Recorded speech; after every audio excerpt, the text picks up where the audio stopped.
And we are live. What's up, everyone? Just getting started going here. Going over the wide receiver room today. Thank God. The wide receivers and DBs are definitely the ones closest to my heart. It's positions that I played growing up. Definitely the ones I have the most fun watching and feel the most comfortable, understanding overall, like the nuances of the position. And I think the wide receiver room this year is extremely interesting. Comparing it to last year, I think it's improved. I think, we see the growth, specifically after the top two. Like the Dolphins wide receiver room last year was pretty top heavy with, obviously Erik and Waddle. But after that, I feel like they added more depth to it, got a better third option. And it's going to be an interesting battle to see who, the 6 receivers make it out of these 8 names I'm looking at here. And there's a few other guys, obviously, on this roster. And we can talk about them a little bit, maybe as practice squad candidates. But there's really only 8 that I see have like a legitimate chance of making this roster. And that will be fun. We've done a little bit of talking about it. We'll go over everyone. Probably pull up some clips of different players. But yeah, it will be fun. We'll really get into it once, probably wait a little bit, let some people get in here. I'll probably start talking. We'll talk about Tyreek first because we don't need to spend too much time on Hill. And then go down the line into the more interesting battles. But yeah. Let me swip this over. Let me just make sure I'm live. Let me go to YouTube. YouTube. Hey. And we're live. Okay, cool. Looks good to me. Looks all good. Chilling. But yeah, overall, I like the wide receiver room. I feel better, obviously, about the third option. I think I made an upgrade there. We'll talk more about Odell as that third option. I like the rookies they added in the class. This is something I've been talking about for a while. I would always be trying to add receivers every single year. I feel like the receivers classes have proven to be very, very, they're probably the most consistent classes. If you go back and look at the draft over the past, handful of years now, has been the receivers. And I feel like you can get a good player there every year. So I would always be drafting receivers. It doesn't always have to be high. Like the Dolphins still got quality receiver talent, I think, in this draft class, drafting in the 6th and 7th round. What's up, Zim? How you doing? Doing pretty good today. Just chilling.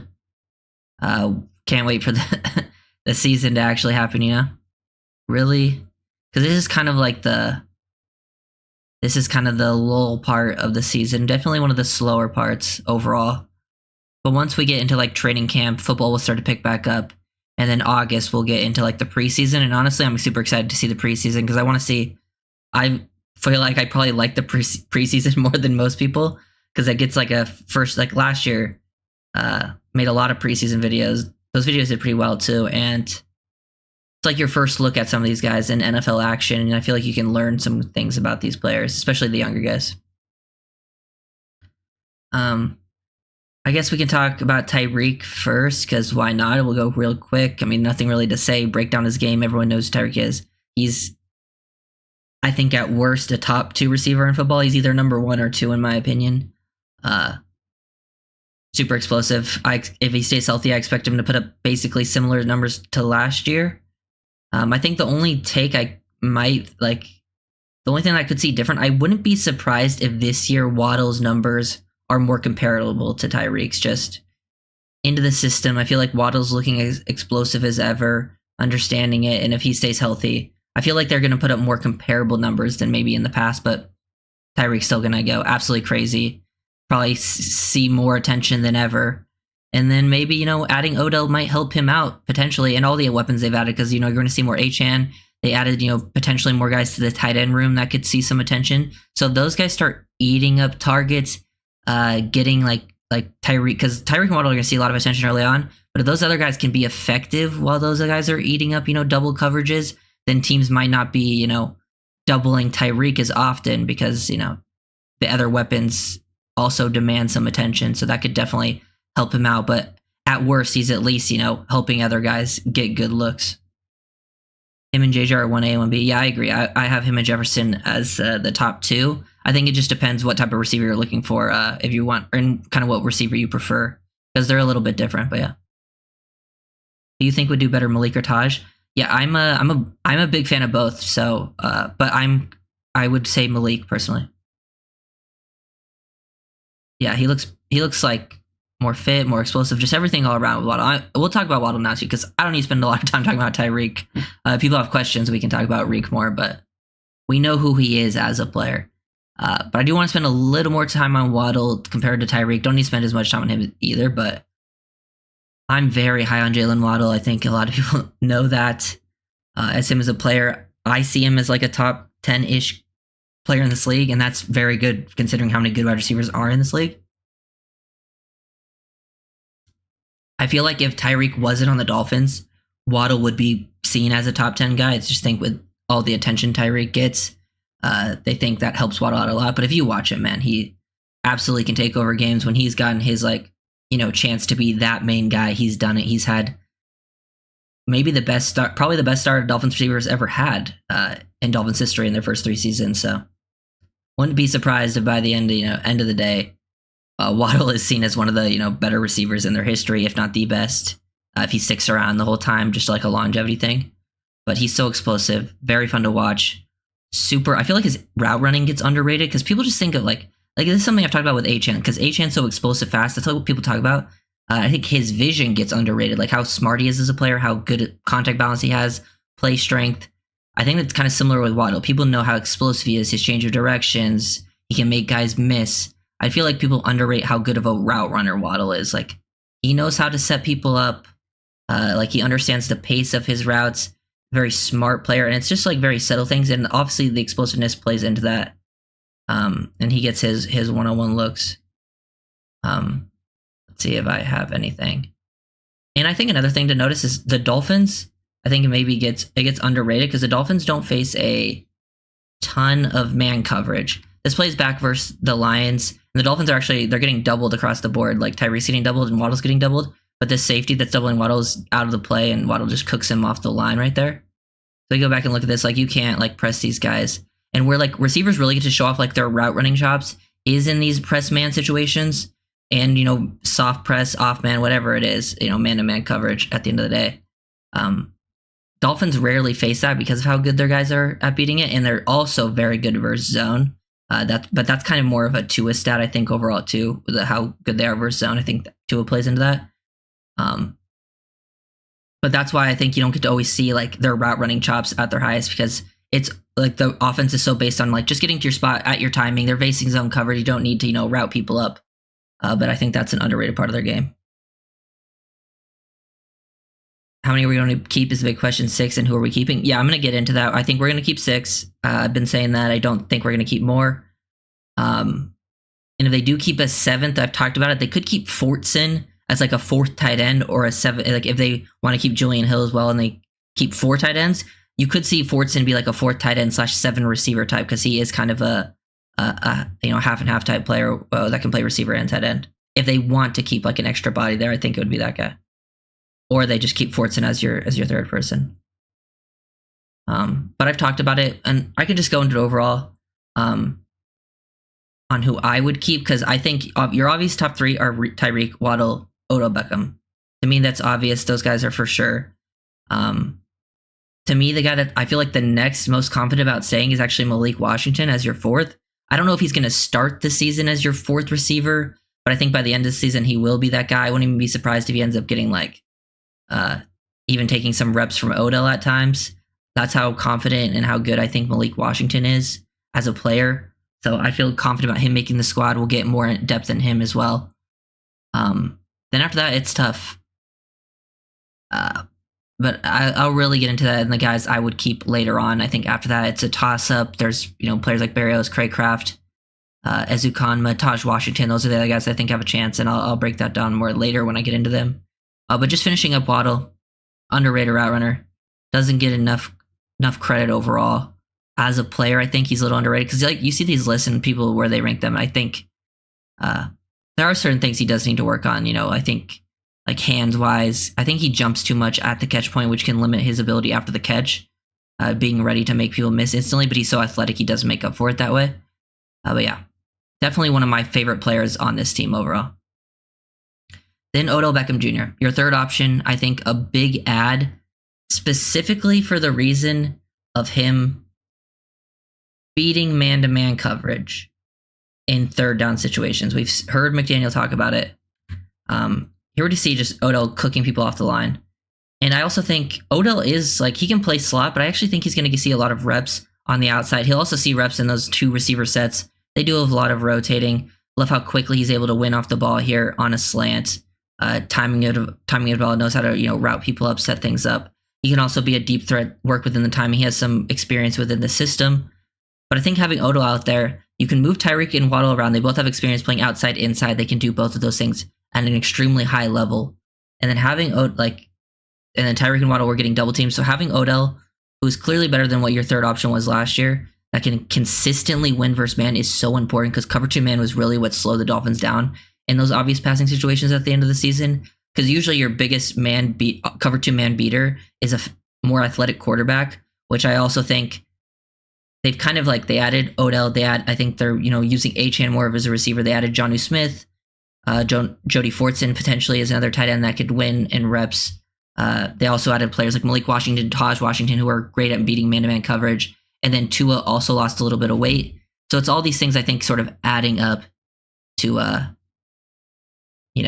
beating cover 2 man. It's not like just one specific thing, but I think Odell is probably the biggest thing that helps in those situations. So I look forward to that.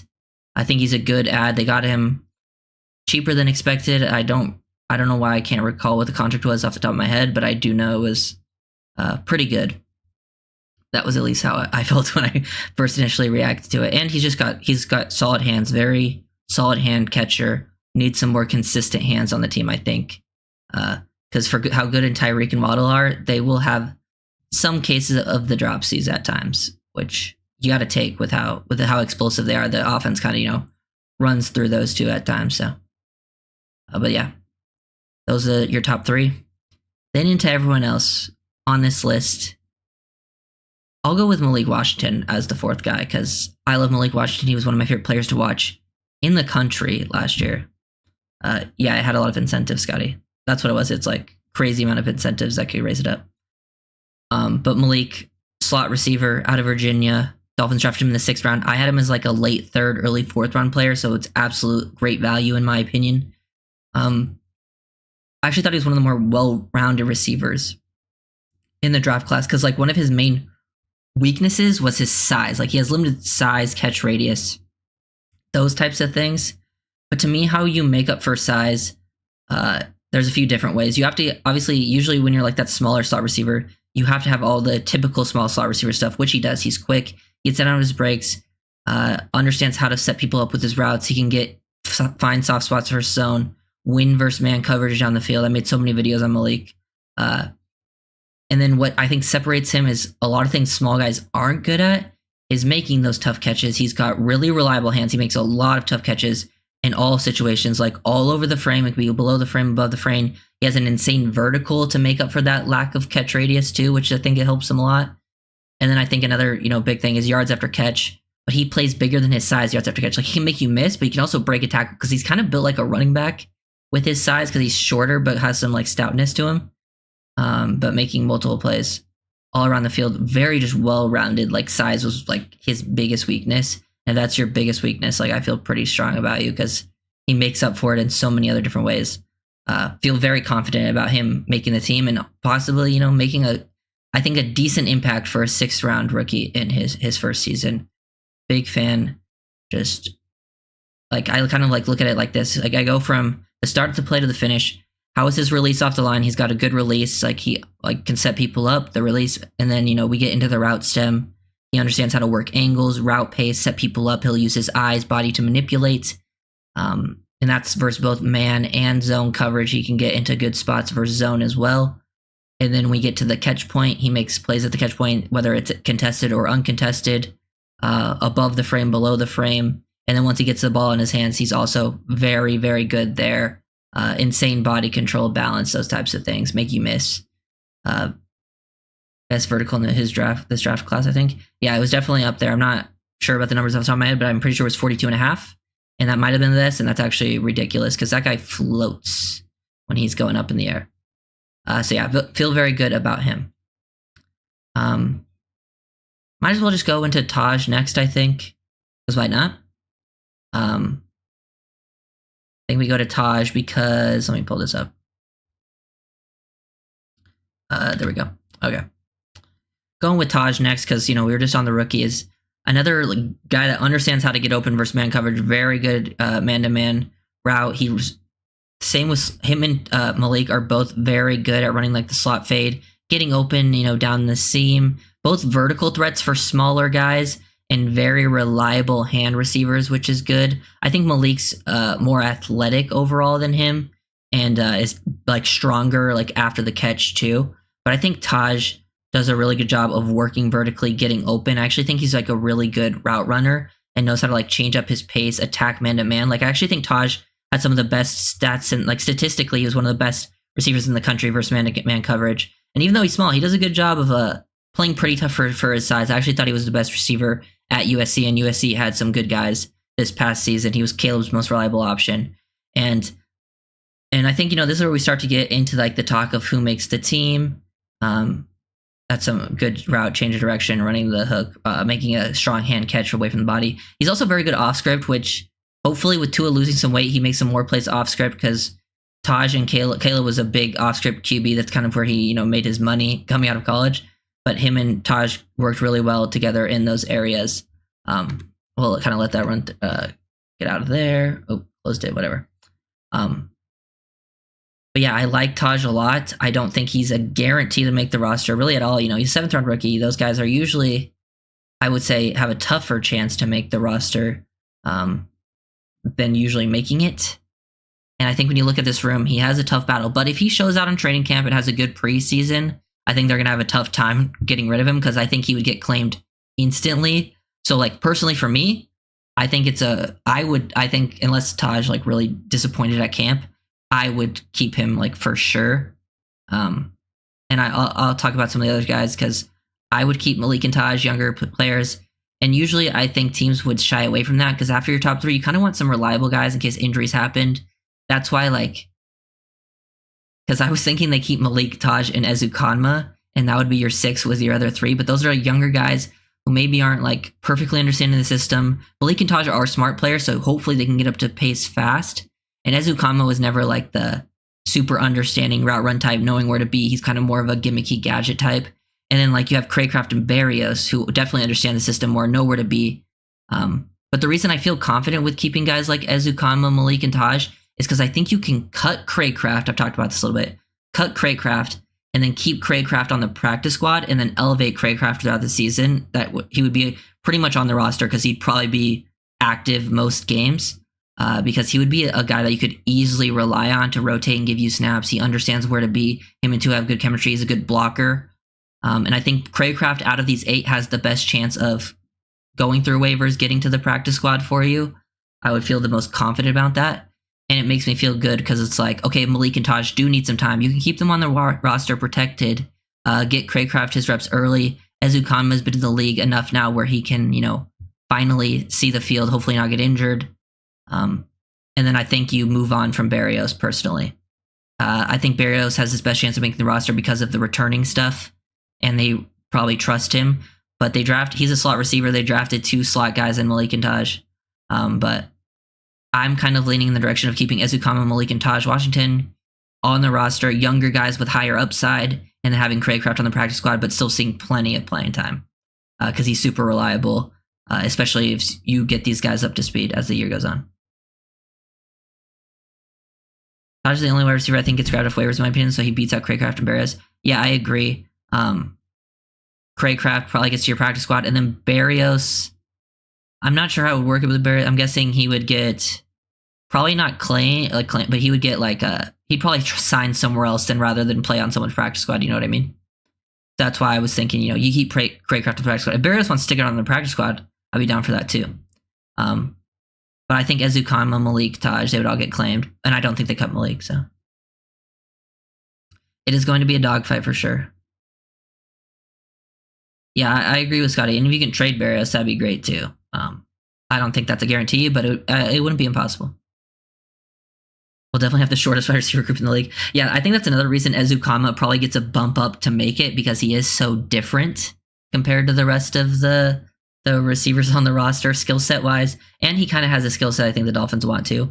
Plus, I also think this is a reason Fortson has a higher chance of making the roster because he's a big body receiving tight end type that could give you that size that you kind of want down in the red zone. He's a red zone threat. He can also still stretch the field like you want. So that's why I think, and you still have Jonnu Smith, who's going to be more of a receiving tight end. He's not really your jump ball type, but I think having some tight ends with a little bit of size will help in certain scenarios. But I don't think size is the most important part of being a receiver overall, and specifically for this Dolphin system, it's definitely not necessary. But yeah. Do you think we resign Connor Williams? I mean, from that report today, it seems like I would resign Connor Williams, but it seems like, and I think the Dolphins would like to resign him to play guard, but I don't think, from that report, I even said it like in the last stream, I don't think Connor Williams wants to play guard. I think he found his home at center and played really well at center, and the Dolphins already signed a center. I don't think they're going to move Brewer to guard for Connor Williams to play center coming off an injury. They're just going to play Brewer at center. That's what they signed him for. He's like the perfect fit for that. So no, I don't think we re-sign Connor, because I think he's going to want to go somewhere else that he would start at center. Even though if he would come back, I would be down for it, because I do think he would be one of the starting guards on this team. Personally, I don't know why he held it last year, didn't get his money, got hurt last term. He signed back here for less? No way. Yeah, he's just not going to sign back, because I think it's mainly to do with the center part, but that could also play into it too. But yeah, we'll talk a little bit. We really got into. We'll go in depth on Easy. He's another guy that always has stood out in both preseasons that he's played in, been pretty solid in those areas. Going into his third year, this is kind of like his prove it year. First year, fourth round rookie, didn't see a ton of playing time. That's pretty normal. Fourth round rookies don't always get a ton of playing time. Some do, some stand out, but it's nothing like bad. Second year, it seemed like he was finally going to be involved within the system. Then got hurt in the second game. Like, he had multiple gadget plays being set up for him. He was getting those reverses. He was lining up in the backfield. It was interesting to see how he was being used. Now, going into this third year, this is where it's like your make it break it year. I think it was unfortunate for him he got hurt, because, as you know, players got hurt later on, like Waddle, Tyreek. You know, we started seeing more of Cedric Wilson. I think if Ezukanma stayed healthy, we just started seeing more of him in those regular receiver type situations. I still want to see that. Can he be in the right spot at the right time? Can he clear out, be on the same page with Tua, be reliable? Because he does have strong hands. He's a good presence down the field, and he's very strong after the catch. Like, if you go watch his Texas Tech tape, that guy was a force to bring down. Like, not only is like good at making guys miss, but like there's times where he'll get hit. Like, his core strength is some of the best you'll see for a receiver. Like, he'll take absolute hits, whether he sees them coming or not, and like not be affected from them from time to time. It's very impressive. Like, that's his most impressive trait to me, is his ability to absorb contact with the ball in his hands. So that's what excites me most about his skill set. I still think that he's a fourth round, third-year guy that I feel it's a guy they want to give another chance to stick around. Plus, he didn't get it. It's not like he's been like just a bust because of his play on the field. Like, he's looked good in the preseason, but then he got hurt, you know? And his second year was his chance to play. That's just unfortunate. It looks like he's put in the work. I'm still not like super trusting of like when it comes to like his route running and being in the right spot, but I know McDaniel can definitely find a role for him within the offense, because he does do certain things I think the Dolphins really value with that yards after catch ability, as you've seen throughout the Shanahan system with players like Debo and Kittle. Like, Ezukanma is not that type of player. Like, he's not like the same type of player as them, but he is the type of player that will break tackles. That's why you see them added someone like Jonnu Smith. That's why they drafted Ezukanma. They wanted receivers with that type of skill set to add to players like Waddle and Tyreek.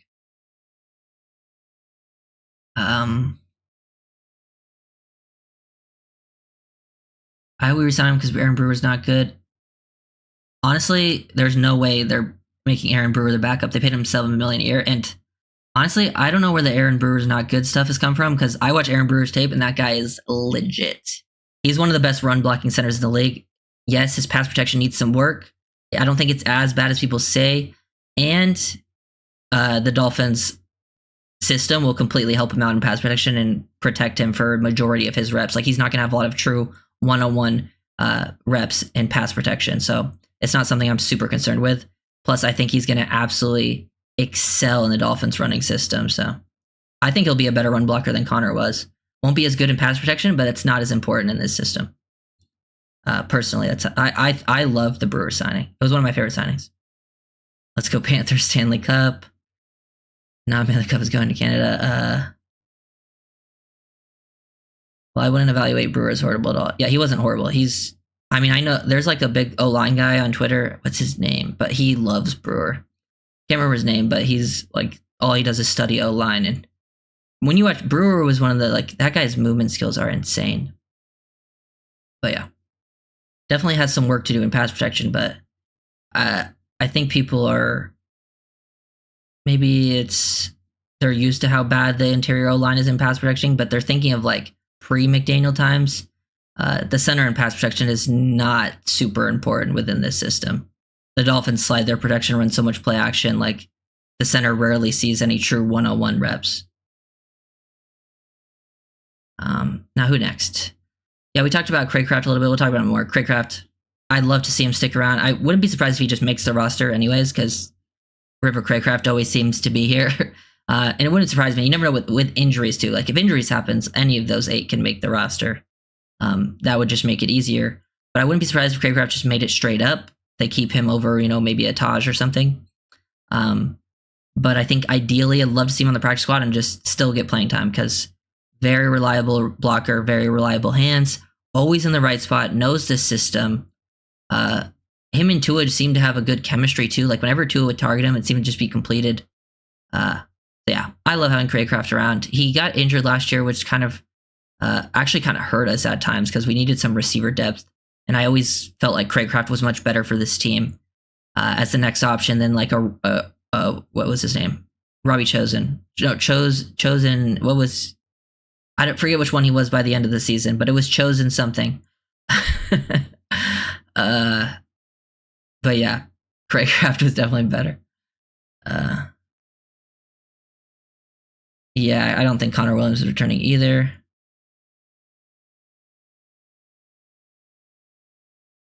But yeah, we will see how that plays out. And then yeah, so I think Cracraft, River, I know River Cracraft fan club probably doesn't want him to be on the practice squad, but at least he'll be around.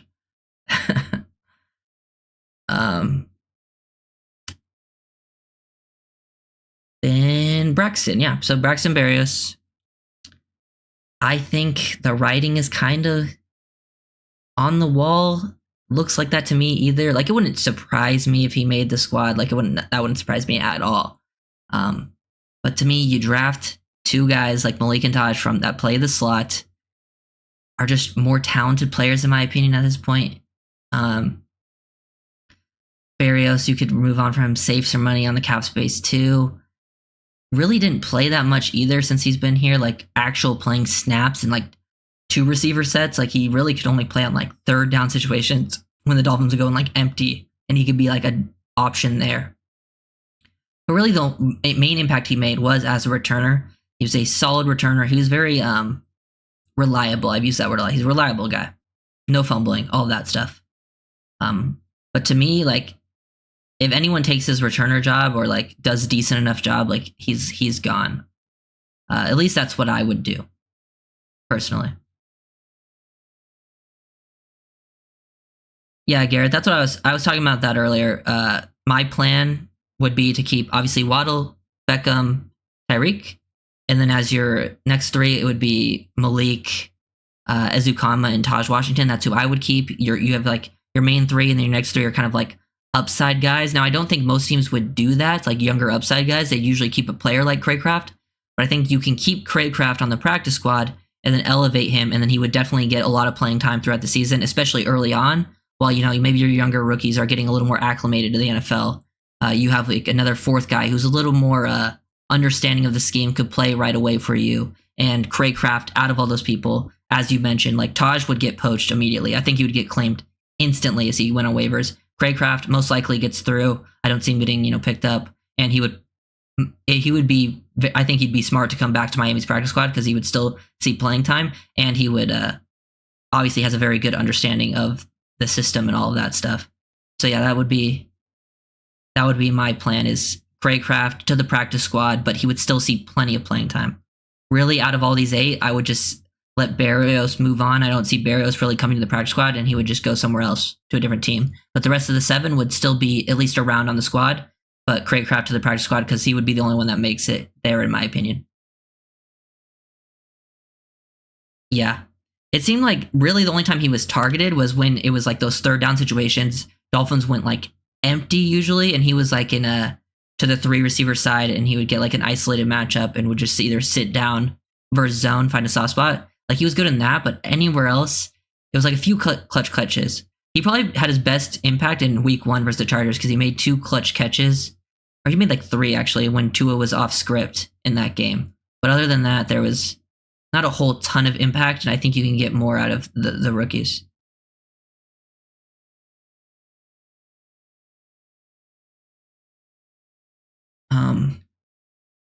It's not like Berrios is horrible or anything. Like he's not a bad receiver to have on the roster as like a late guy. But when you have all these bodies, like I wouldn't mind having it if we didn't have like the rookies. I wouldn't mind having Berrios as like, in your top 6. But to me, with the rookies, I'd rather keep them and go for, that upside there. And he's not a bad returner to have either. But Dolphins have so many players on this team that could be your kickoff or punt returner. So I'm not too worried about it. Cracraft was only targeted 12 times all year. Yeah, well, Cracraft did get hurt. That was the biggest problem. He actually was like looking pretty reliable at the start of the season. Like he caught a touchdown in week 1. He had like a catch or 2 in week 2, and then he got hurt in the Broncos game in week 3 on a catch. And then he got hurt for like multiple weeks. I don't think he ever came back fully until like super late, and that was unfortunate. I think we needed his depth. But yeah, I would rather. That's why I'm like totally down to keep River on the practice squad just for his reliability as a player. And it's like, it's not even about target. It's just like being in the right spot, like even as a clear out guy, like he knows where to be even when he's not going to be targeted. And he's a great blocker. That's a big thing. Good blocking receiver. Probably the best blocking receiver on the roster, which I think goes a little bit underrated at time from people. It's not always, people think of receivers not the first thing on their mind. But yeah, that's like the main 8. Dolphins have a few other receivers here on the roster. They have Anthony Schwartz, basically a like track star.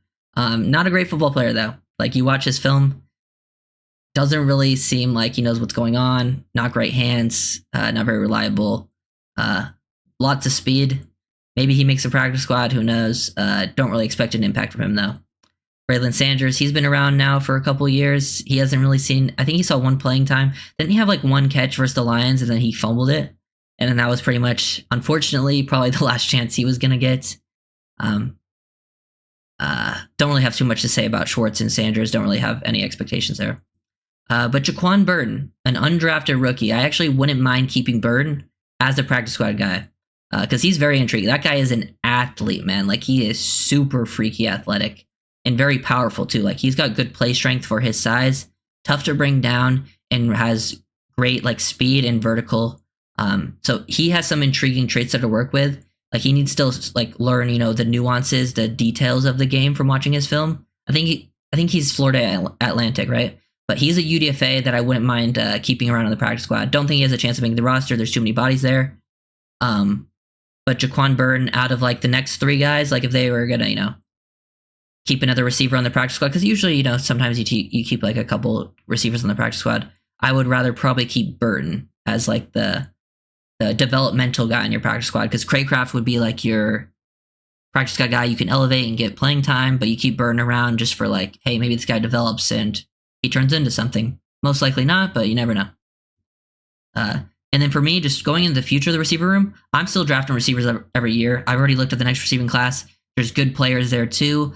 I don't even mind drafting them, whether it's early, mid rounds, late rounds. I'm still drafting receivers. You have Waddle around now for the next 5 years, which is great. So he's like your future number 1 of this team. But after that, like you don't expect Odell to stick around. You don't know how many more years Tyreek's gonna play. So you're still trying to add to that, and then you hope guys like Malik and Taj step up to be like, like a bigger option on the team. But not many of these guys are like super long-term options, I would say. So always looking to add to that room in the future, but I feel really good about this room right now. Definitely one of the better rooms in the league, especially at the top. Tyreek and Waddle are the best duo in the league. I don't care about it. I see all those lists. Tyreek and Waddle are definitely the best duo. there's a lot of good duos, but Tyreek and Waddle the best duo. I think you could argue some other teams for trios, but the Dolphins are still in the conversation specifically because Hill and Waddle are so good. Yeah. May the Schwartz be with you. Ezukanma has to make the roster. Yeah, I think Ezukanma makes it. I don't know if he's a lock, but I think he has a pretty good shot due to the things I was talking about earlier. Yeah, I have high hopes for the Washingtons as well. Those are probably when I look at these names, these are the names that intrigue me. Maybe not even just in the receiver room the most, but honestly, the entire roster. These are two of the guys I'm very excited to watch. The whole rookie class, really, when it comes to preseason and training camp, I'm excited to hear all the news about them. There's other battles I'm super curious about, but I love Malik Washington, and I really want Taj to impress so he can make it as well as Malik, because I think Malik has a good shot. I would be surprised if Malik didn't make it. But if Taj could go either way right now, it really just depends. It's all in his hands. If he stands out, I don't think the Dolphins, usually when a UDFA or a late round rookie stands out, they usually don't give him a chance to reach the waiver wire because they know they're going to get picked up. And the Dolphins would, I think, usually Greer's thinking, at least from the outside perspective, it looks like he's thinking about that kind of thing. If OBJ does as well as he did last season, would you extend him another year? I think it just depends. There's probably multiple factors that plays into it. I think it depends on how some of the younger receivers perform. If Malik is looking great, I don't know if I would bring Odell back. It depends. It would depend on the deal as well. And also, I think, Odell has had the whole big personality thing in the past. I think it would depend how the personality has fit in the whole year. Was that good too? But I don't mind. I wouldn't mind having him back another year, but I think multiple factors would play into it. Plus, who knows, if there was other free agents available that the Dolphins liked, or if they wanted to, if they were in a good spot to draft one fairly early that they really liked, then I wouldn't mind going really in either direction. But to me, right now, how I look at Odell as a 1-year stopgap type of player.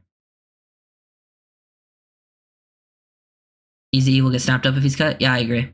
I think both Washingtons and Easy will be picked up if they are cut.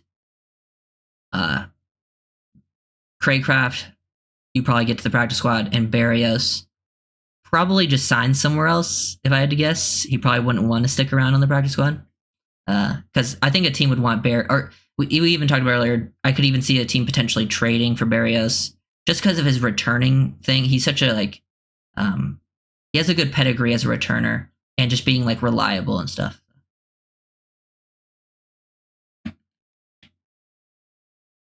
And those are all the receivers. So if you guys have any more questions, it could be about the receivers. Probably receiver stuff first, but then we can go into some other stuff as well.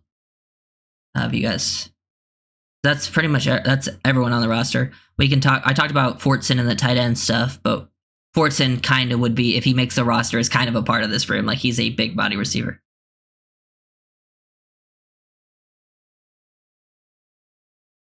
Okay, cool. Easy, he gives Preston Williams vibes. They kind of move the same, I guess, if that's what you mean. As players, they have different play styles, because Preston could not really, if he got hit, he was going to the ground. He was more of a jump ball, 50-50 type. Well, I think Ezukanma is probably even better in that area, because I think he had more reliable hands. But Ezukanma is definitely better after the catch. Preston, to me, and he was also much taller. Usually when you're those big, taller receiver types, I feel like you have to be really good play strength. You have to be really consistent in contested situations to excel at the next level. Yeah. You're big on Fortune? Yeah, I have probably higher on Fortson than most people. I wouldn't say I'm crazy high. There's a chance he doesn't even make it, but there's definitely, from just the film of what I've seen watching him and the hype I heard of out of the mini camps and stuff, I see some potential within the system. Plus, guys at that position that move like that are also able to stretch the field. His ability to stretch the field is really impressive, and to work within some of the concepts the Dolphins run, even with doesn't even have to get targeted on those plays, I think is a value that the Dolphins haven't had at tight end since McDaniel's been here. Yeah, Achane is a receiver too. He's going to get used more in the receiving game, lined up in those situations. He's definitely the back here that's going to do that. Like you'll see if Raheem and Jaylen maybe line up out there from time to time, but like Achane is going to see multiple like definitely a decent amount of reps at the receiver position, and even like stretch the field vertically. So that's definitely another area where I could see the Dolphins having pretty good effect in the receiving game. Injuries, most likely, yeah.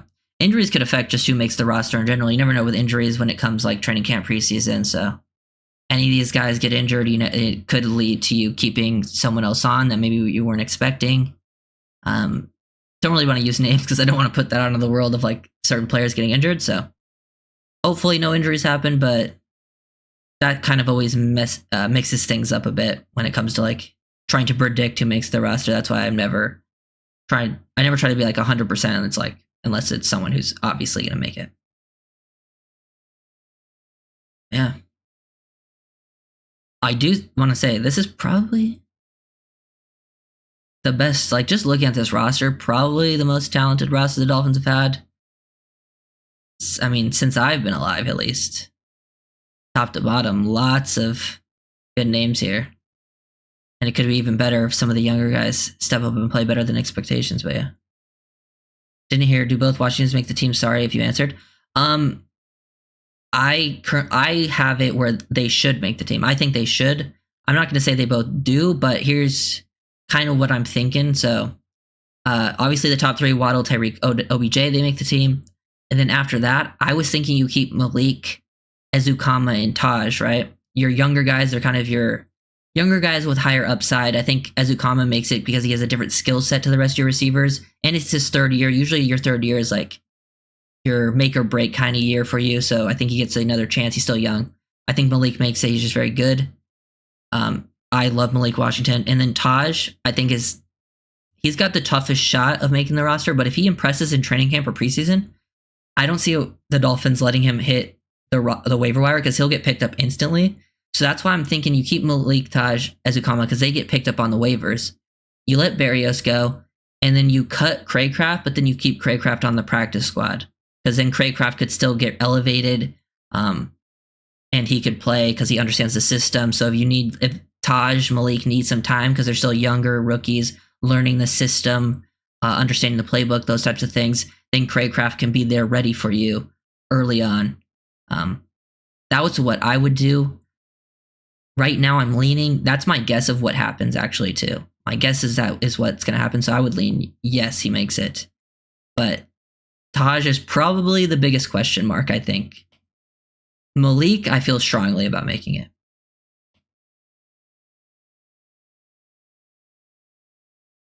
To be honest, I think Jay Smith is going to get yeah. Oh, yeah. We can talk about Johnny Smith, too, because he's kind of a part of the receiving, part of the roster. Because he'll be used more as a receiver than as a blocker, in my opinion. I think it's a huge ad. I think it's an underrated ad. I'm not saying he's like an elite tight end or anything, but I think he's an elite fit for the system. I think he's just a great fit for the system with what the Dolphins value at the position, and they haven't had it since McDaniel's been here. If you just look at the other Shanahan teams and what they usually have at that tight end position, but having someone that can do those types of things is something the Dolphins desperately missed last year. If you go back and watch their offense, like the tight end had so much space to work with at times, but they just didn't have a body there and didn't give that target enough and guys that could take advantage of it either. But like Johnny Smith's going to see so much space to work with on some of these in like that intermediate range of the field. And he's one of the, like statistically, he's the best tight end in the NFL with the ball in his hands. So I think he's going to feast with the ball in his hands. He's obviously a great athlete, very fast, but also, as we talked about, ability to just absorb contact and break tackles like that is amazing. Like he'll change directions, make you miss, do all that, but he bounces off tackles like it's nothing. And that's a big part the Dolphins were desperately missing last year in that intermediate range. And I think that's why you saw them add Odell, who will be your guy that can win in third down situations versus man-to-man coverage when other guys are getting doubled, like Tyreek and Waddle. Johnny Smith's that guy who's like, okay, they first in zone, but everyone's gaining depth to stop Tyreek and Waddle. Then you throw it to Johnny Smith underneath. And not only can he obviously catch it and get those yards right away. He'll also get those hitting yardage by continuously picking up yak, which your other tight ends couldn't really give you last year. You didn't really have that at that position. So I think Johnny Smith's going to absolutely feast in the offense. That's one of their bigger ads, I think, of last season. I think some of the bigger ads are like players like Jordan Brooks, Johnny Smith. Probably some of my favorite ads that they made actually just fit scheme-wise and what the Dolphins were missing last year. And what they really need to, I think, elevate the players around them to are those positions with those specific skill sets.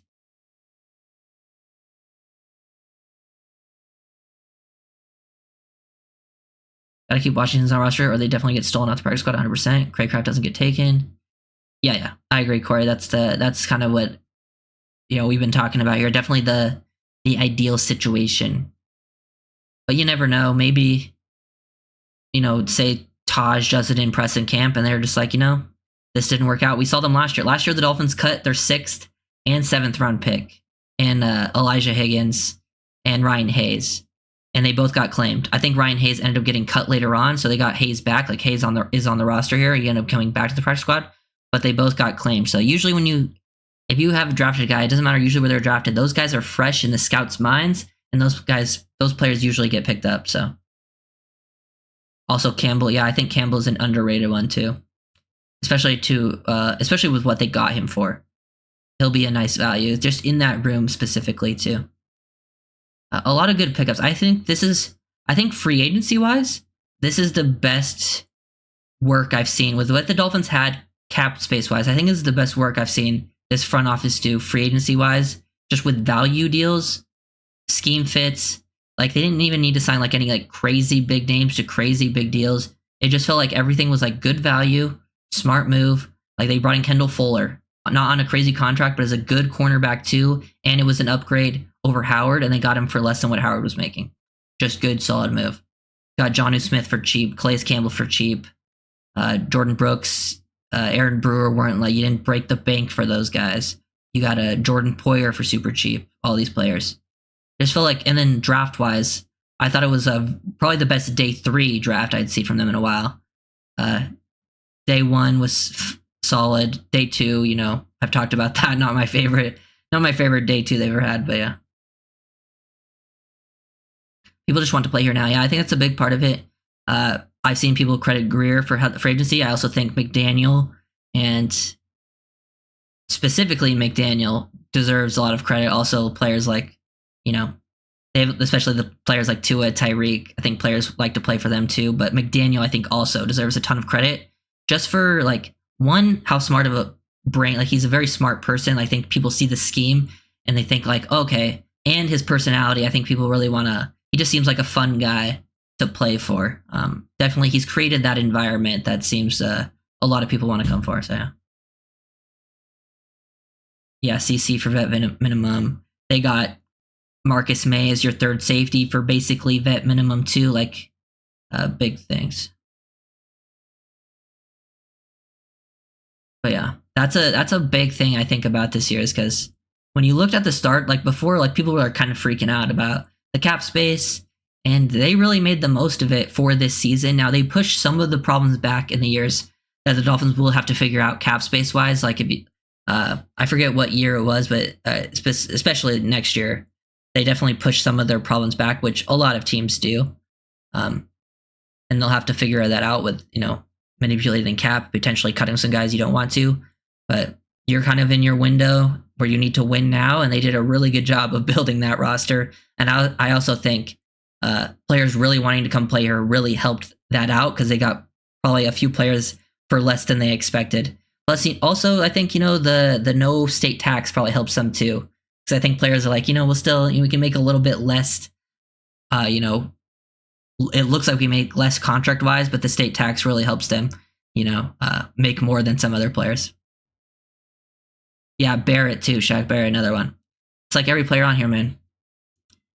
Let me see who else free agent-wise. Scrolling down. Aaron Brewer, Johnny Smith.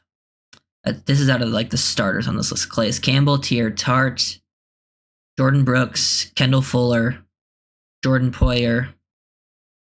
Let's see. They signed Sarah Neal, going to be a special teams guy. Marcus May, Shaq Barrett, Anthony Walker Jr., another solid depth linebacker for cheap. That's like just the second stringers on here, second team. This is just on our lads too. Who else did they sign? Jack Driscoll, who's potential to be a starter for this team, but if he's not solid depth and a good scheme fit, who they got for cheap. Just a lot of good names here that you could either fight for starting roles, or we'll see like be quality role players for you for nothing.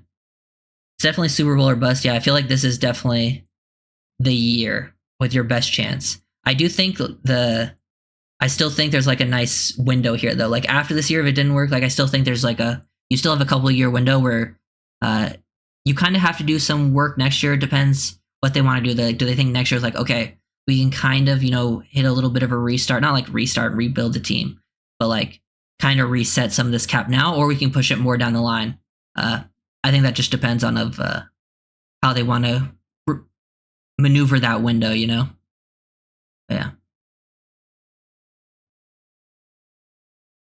Yeah, Zim. In my last stream, I talked about the D line a lot. That was basically the last one I did. But yeah, Sealer, Tart, Campbell, obviously your top three.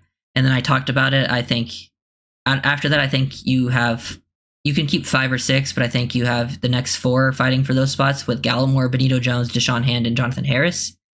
And I talked about Gallimore and I think Benito Jones having the best chance of making it because of like Benito Jones is kind of your only like real 0 or 1 tech on the roster, especially like Tart can play that, but he's your only guy on the roster after that. So I think he has a good shot at making it. Plus he saw significant playing time.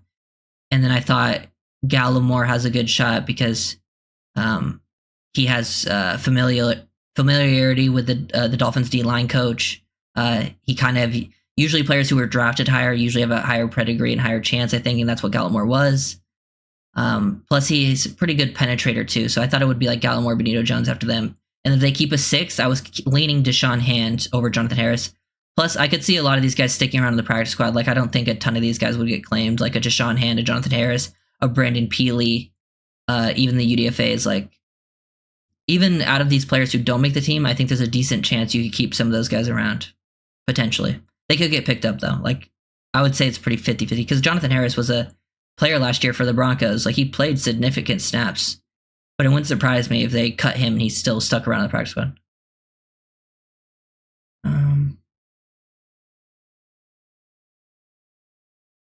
Yeah, I might have went live early. I don't remember. I usually either go live around noon or live around like 5. Just depends on the day. I can't remember which was that one. But yeah, that was like, I really went in depth.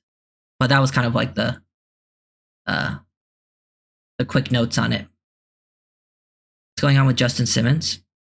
I don't think he's going to sign here. I've been saying that for a while, especially now that they signed Marcus May. I think the Dolphins are looking for players that would come here for cheap, and I don't think Justin Simmons is looking to take a pay cut. He's still a very good player, and I wouldn't mind if he wanted to come around, but now with signing of Marcus May, I just don't see that happening, but he's probably waiting to get the right deal, go to a team that's also a Super Bowl contender, obviously. But yeah.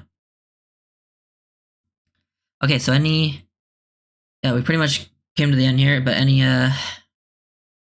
final questions? Anything you guys want to talk about?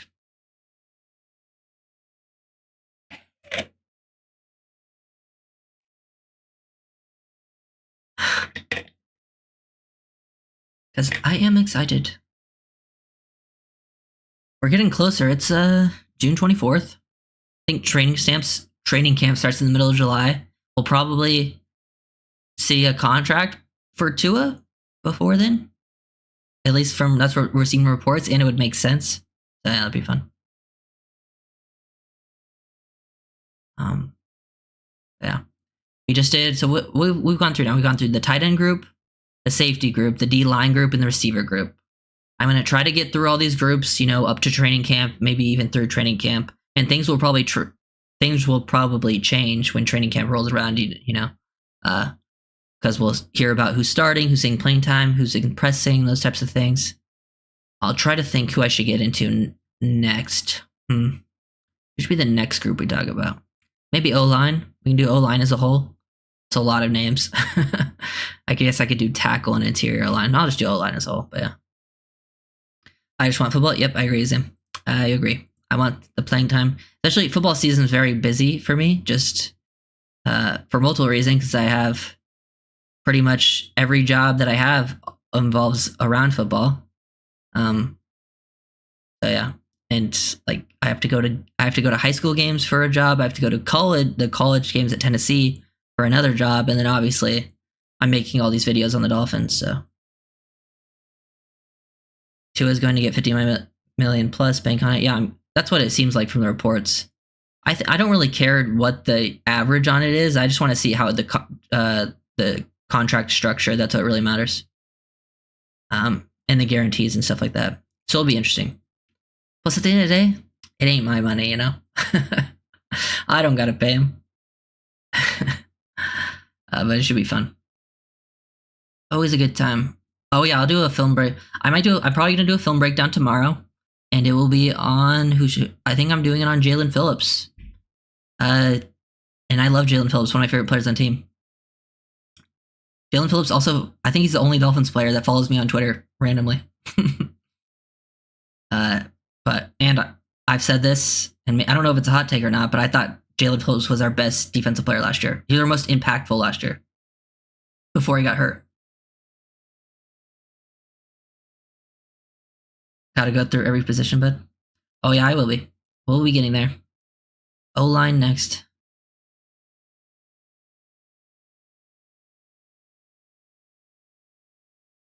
Okay. Good times.